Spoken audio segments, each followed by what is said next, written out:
शोभना एक गरीब परिवार की बहू थी। उसके परिवार में पति हरीश, सास कमला और एक ननद कुसुम थे। माँ जी, ये बाजरे की रोटी और चटनी। कुसुम, तुम भी रसोई में आकर अपना खाना ले लो। अरे, लाइट चली गई। इतनी गर्मी में तो मेरे से खाना खाया ही नहीं जाएगा। रात में बिजली बहुत जाने लगी है। ये हरीश कहाँ रह गया? बड़ी देर लगा दी आने में। राम राम कमला बहन, कैसी हो? अरे गोविंद जी, आओ आओ। कुसुम, जा गोविंद जी के लिए पानी ले आ। बैठो भैया जी, खाना खा लो। बस मैं अभी खाकर ही आया हूँ। मैं तो बस थोड़ा हिसाब करने आया था। मकान का किराया 2 महीने ऊपर हो गया है। बिजली का बिल अभी तक जमा नहीं हुआ। अब मैं भी कितना रोकता है। बिजली विभाग वालों ने पीछे से तुम्हारी बिजली काट दी है। 1500 रुपए बिल आया है। कल सुबह जाकर हरीश को बोलना बिजली के दफ्तर में भर आएगा, नहीं तो बिजली कटी ही रहेगी। फिर गर्मी में कैसे रहोगे? अच्छा, चलता हूँ। राम राम। अब ये आफत भी आनी बाकी थी। पहले ही इतने खर्चे हैं, ऊपर से बिजली और काट दी। अब अकेला हरीश भी क्या करे। तभी हरीश आ जाता है। क्या हुआ? घर में इतना अंधेरा क्यों किया हुआ है? लाइट नहीं है क्या? हमारी बिजली काट दी गई है, बिल नहीं भरा इसलिए। क्या करूं, मैं कुछ समझ में नहीं आता। खर्चे बढ़ रहे हैं और काम है ही नहीं। बहुत से वर्कर को मालिक निकालने की सोच रहे हैं। उनका काम इतना चल नहीं रहा, इसलिए हम सबको चेतावनी दे दी है। ये महीने की तनख्वाह में से किराया गोविंद जी को दे देना।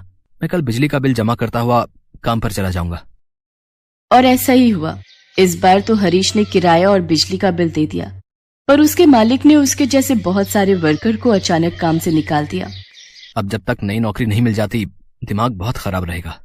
माँ जी, मैं जरा बाजार होकर आती हूँ। घर में सब्जी खत्म हो रही है। सुनो, कुछ पैसे दे देते, आलू प्याज भी खत्म हो रहे हैं। ये 100 रुपए पड़े हैं, 1 हफ्ता इसी से गुजारा करना। थोड़ा बचत करके चलो तुम सब। शोभना बाजार के लिए निकल गई। शोभना सब्जी खरीद कर घर लौट रही थी। अचानक उसे सड़क के किनारे पर एक नाली में गिरे एक छोटे से पिल्ले के रोने की आवाज आती है। ओहो, हे भगवान, ये छोटा सा पिल्ला किसका है और ये नाली में कैसे गिर गया? रुको रुको, घबराओ नहीं, मैं अभी तुम्हें नाली में से बाहर निकालती हूँ। शोभना पिल्ले को नाली में से बाहर निकालती है। नाली में गिरने के कारण पिल्ले का शरीर बहुत गंदा हो गया था। शोभना उसे उठाकर घर ले आती है। ये देखकर उसकी सास भड़क जाती है। अरे, ये किसे उठा लाई? गंदा पिल्ला नाली में कीचड़ में सना हुआ, और सब्जियां कहाँ हैं? ओह, लगता है इस पिल्ले को उठाने के चक्कर में भाभी सब्जियां वहीं भूल गई। शोभना पिल्ले को लेकर बाथरूम में जाती है और उसे अच्छे से नहला धुला देती है। कुछ देर बाद वो पिल्ला बिल्कुल ठीक हो जाता है। शोभना एक कटोरे में दूध डालकर पिल्ले को पिलाती है। उसकी सास का गुस्सा 7वें आसमान पर था। तू सब्जियों का थैला वहीं सड़क पर छोड़ आई, वो भी इस पिल्ले के चक्कर में। देख रहा है हरीश, ये बहू को सड़क का कुत्ता इतना प्यारा हो गया कि इसके चक्कर में ये सब्जियां तक सड़क पर भूल आई है। शोभना, ये कैसी हरकत है? तुम्हें मैंने 100 रुपए देते हुए बोला था ना कि मेरे पास इतने पैसे नहीं है, फिर भी तुम नुकसान करके आई हो। कुछ तो सोचा करो। ये नाली में गिरा पड़ा था और इसकी हालत बहुत खराब थी, इसलिए मैं इसे जल्दी से घर ले आई। गलती हो गई, मैंने ध्यान नहीं दिया, मैं थैला वहीं भूल आई। शोभना से घर में सभी गुस्सा थे। अब छोटे से प्यारे कुत्ते के आ जाने के बाद शोभना उसे बहुत प्यार करती थी। वो उसे अपने हिस्से का खाना भी दे देती थी। जानवर तो अब फिर जानवर है, वो मनुष्यों की भावनाओं को पहचान लेता है। शोभना उस पिल्ले का नाम टॉमी रखती है। टॉमी भी शोभना को बहुत प्यार करता था, पर शोभना की सास और ननद को टॉमी बिल्कुल भी पसंद नहीं था। हरीश को एक फैक्ट्री में काम मिल जाता है, पर उसकी तनख्वाह बहुत कम थी। क्या करूं माँ, काम कहीं भी नहीं मिल रहा था। बड़ी मुश्किल से 7000 रुपए महीने पर इस फैक्ट्री में काम मिला है। अब खर्चा निकालने के लिए कुछ ना कुछ तो करना ही पड़ेगा। अरे, खर्च पर कंट्रोल भी तो हो। पहले ही घर का खर्च निकालना बड़ा मुश्किल था, ऊपर से ये इस कुत्ते को पाल रही है। जब देखो इसे रोटी, दूध और ना जाने क्या क्या खिलाती पिलाती रहती है। शोभना, मैं कल ही इस कुत्ते को एक NGO को देकर आऊंगा। हम नहीं पाल सकते, हमारे बस का नहीं है। हम वैसे ही बहुत परेशान हैं। ऐसे मत कहो, मेरा टॉमी से बहुत लगाव हो गया है। ये भी हमारे घर का सदस्य है। देखो, ये आप सबको भी कितना प्यार करता है। शोभना, पागल मत बनो। जानवरों से इतना लगाव रखना अच्छी बात नहीं है। मैंने कह दिया सो कह दिया। मैं कल ही से NGO में छोड़ आऊंगा। हरीश टॉमी को जानवरों की एक संस्था में छोड़ने की बात कह देता है, जिससे शोभना टॉमी के गले लगकर बहुत रोती है। मुझे माफ कर दो टॉमी, मैं तुम्हारा ख्याल नहीं रख पा रही। आज हमारे पास पैसे होते तो मैं तुम्हें हक से अपने पास रख लेती, फिर मैं तुम्हें कभी कहीं नहीं जाने देती। घर में परेशानी के कारण ये तुम्हें छोड़ने जा रहे हैं, पर मैं तुम्हारे बिना कैसे रहूंगी। टॉमी, तुम मुझे बहुत प्यारे हो, पर मुझ गरीब के घर तुम कितने दिन रह लोगे।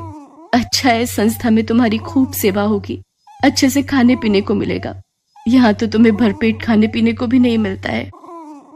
टॉमी को प्यार करते हुए शोभना रोने लगती है। अचानक टॉमी शोभना की गोदी से उछलकर सड़क की ओर भाग जाता है। शोभना उसे पकड़ने जाती है। रात का समय था। अंधेरी सड़क पर शोभना को टॉमी कहीं दिखाई नहीं दे रहा था।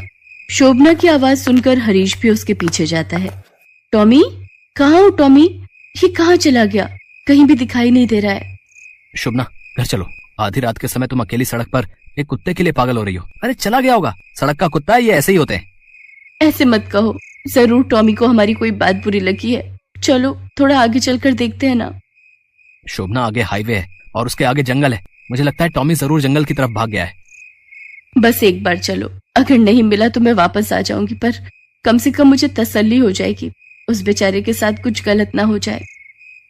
शोभना हरीश को लेकर हाईवे के आगे बने जंगल की तरफ जाती है। वो टॉमी को आवाज लगा रही थी। तभी वो देखती है टॉमी एक पेड़ के नीचे मिट्टी को कुरेद रहा है। हरीश, वो रहा टॉमी, पर ये पेड़ के नीचे अपने नाखूनों से मिट्टी क्यों खोद रहा है?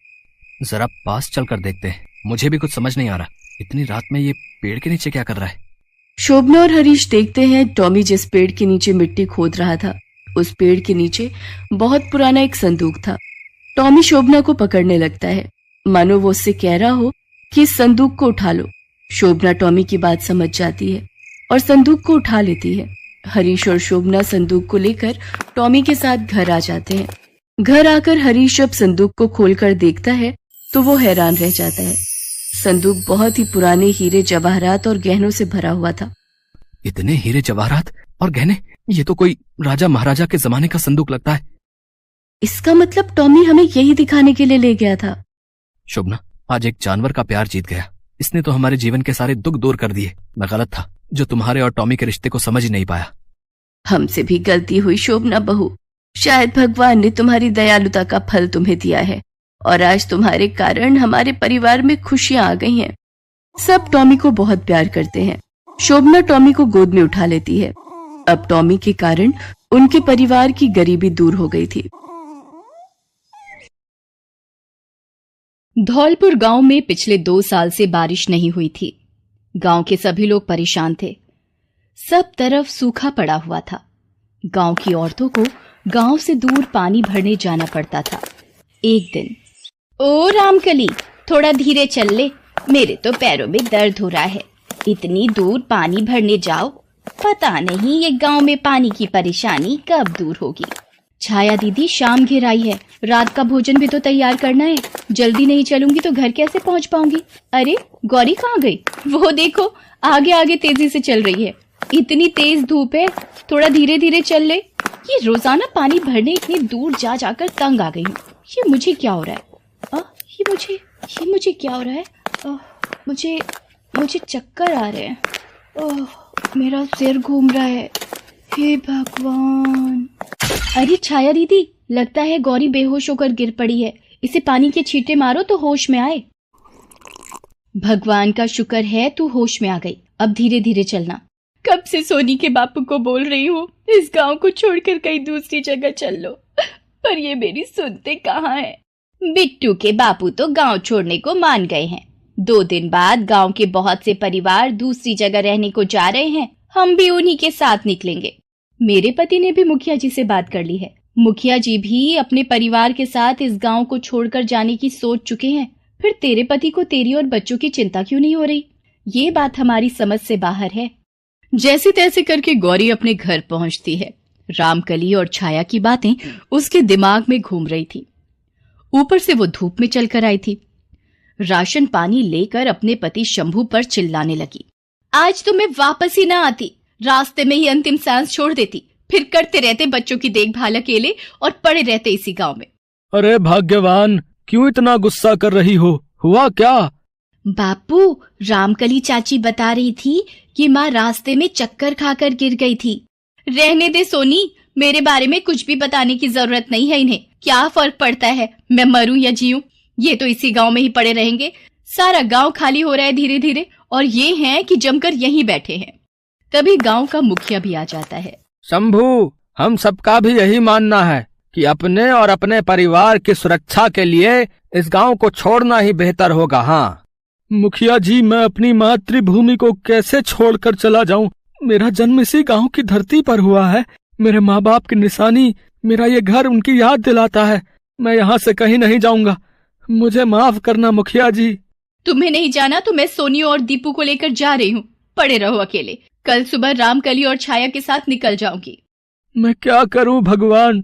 मेरे पूर्वजों की मिट्टी, मेरी मातृभूमि, मेरी जन्मभूमि इसी गांव की मिट्टी है। मुझे आज भी अपने स्कूल का वो दिन याद है जब मास्टर जी हमें पढ़ा रहे थे। तो बच्चों, समझ में आया? हमारी मातृभूमि हमारी माता है। इसका मतलब मातृभूमि हमारी माँ के समान है, यानी कि इस गांव की मिट्टी मेरी माँ है मास्टर जी। हाँ शंभू बेटा, मातृभूमि वो भूमि है जहाँ मनुष्य जन्म लेता है, उसकी मिट्टी में खेलकर बड़ा होता है, उस मिट्टी से अपनी जान से भी ज्यादा प्रेम करता है और उसे माँ का दर्जा देता है। मास्टर जी, मैं हमेशा अपनी मातृभूमि अपने गांव में ही रहूंगा। इस गांव को छोड़कर मैं कभी नहीं जाऊंगा। शंभू की याद वापस आ जाती है। उसकी आंखें आंसुओं से भर आती हैं। अगले दिन धीरे धीरे पूरा गांव खाली होने लगा। सब लोग अपने परिवार वालों के साथ दूसरी जगह जाने लगे। लगता है सब चले गए, पर मैं अपने गांव की धरती पर ही रहूंगा। मैं कहीं नहीं जाऊंगा। गौरी, तुम क्या हुआ? गई नहीं? कुछ भूल गई क्या जो लौट आई हो? हाँ, तुम्हें भूल गई थी, इसलिए वापस आ गई हूँ। मुझे माफ कर दो। मैं तुम्हें अकेला छोड़कर जाने लगी थी। मैं पत्नी का कर्तव्य भूलकर अपना स्वार्थ देख रही थी। आपको मुसीबत के समय अपनों की जरूरत है और मैं आपको ही छोड़कर जा रही थी। मैं कहीं नहीं जाऊंगी, बल्कि इस मुसीबत से निकलने में आपका सहयोग करूंगी। गौरी और बच्चों को वापस अपने पास देखकर शंभू बहुत खुश होता है। उसकी हिम्मत बढ़ गई थी। वो गौरी से कहता है, गौरी, तुम मेरी ताकत हो। अब मैं इस मुसीबत से निकलने का हल जल्दी ही ढूंढ लूंगा। सबसे पहले मुझे इस कुएं के भीतर जाना होगा। कोशिश करता हूँ कहीं से भी थोड़ा पानी की उम्मीद निकल आए। मैं औजार लेकर आती हूँ। बापू, इस कुएं में खुदाई करके हमें पानी मिल जाएगा? हाँ बिटिया, मेहनत करने से सभी काम सफल होते हैं। बापू, हमें आप पर पूरा विश्वास है। आप इस काम को जरूर करोगे। मेरे बच्चों, तुम्हारी माँ और तुम दोनों तो मेरी ताकत, मेरी हिम्मत हो। अब मैं इस काम को आसानी से कर लूंगा। शंभू कुएं में उतर जाता है और खुदाई शुरू कर देता है। कुछ दिन बीत जाते हैं। एक दिन, अरे ये पत्थर कैसा? कहीं इसी कारण तो इस कुएं का पानी नहीं रुका हुआ। इसे हटाकर देखना होगा। बड़ा भारी पत्थर है। मुझे जोर लगाना होगा। क्या हुआ जी? सब ठीक तो है ना? हाँ, वो एक बड़ा पत्थर अटका हुआ है। उसे हटाने की कोशिश कर रहा हूँ। शंभू काफी जोर लगाकर उस पत्थर को हटाने में कामयाब हो जाता है। वो देखता है जैसे ही वो पत्थर को हटाता है, वहां से पानी की धार बहने लगती है। वो खुश हो जाता है। अरे यहाँ पर तो पानी है, पर ये पानी इतना चिकना कैसे है? ये तो तेल है जो गाड़ियों में पड़ता है। हाँ, ये वही है। इसका मतलब इस कुएं में तेल है। ये तेल का कुआं है। मुझे ये बात मुखिया जी और सरकारी अफसरों को बतानी होगी। क्या? ये तेल का कुआं है? तुम जल्दी से जल्दी ये बात मुखिया जी को पहुंचाओ जी। हाँ, मैं मुखिया जी को साथ लेकर ही सरकारी दफ्तर जाऊंगा। शंभू दूसरे गांव में मुखिया जी के पास जाता है और उनके साथ मिलकर सरकारी दफ्तर पहुंचता है। ठीक है, मैं आपकी बात पर गौर करने के लिए अपनी एक टीम आपके साथ गांव भेज देता हूँ। जी, इसी कोने में ही तेल मिला है। आप लोग इस कुएं में उतरकर एक बार चेक कीजिए, क्या सच में ये तेल का कुआं है? साहब, ये सही कह रहे हैं, ये तेल का ही कुआं है। और फिर शंभू के द्वारा की गई मेहनत का परिणाम बहुत ही अच्छा निकलता है। गाड़ियां भर भर के कुएं से तेल शहरों में जाने लगा। धीरे धीरे धौलपुर गांव की हालत में भी सुधार आ गया। सबने पक्के घर बनवा लिए। पानी की भी कमी पूरी हो गई और धौलपुर एक खुशहाल और विकसित गांव बन गया। शंभू, आखिर तुम्हारी इस गांव को छोड़कर ना जाने की जिद गांव के लिए एक वरदान साबित हुई। हम सब गांव वालों को तुम पर गर्व है। हाँ, तुमने गांव के विकास के लिए बहुत ही बड़ा योगदान दिया है और अपनी जान की परवाह किए बिना तुम इस गांव की सेवा में डटकर लगे रहे। शंभू, तुम्हें पता है मैं इसी साल मुखिया के पद से सेवानिवृत्त हो रहा हूँ। मैं और सभी गांव वाले चाहते हैं कि तुम गांव के नए मुखिया के पद पर नियुक्त हो।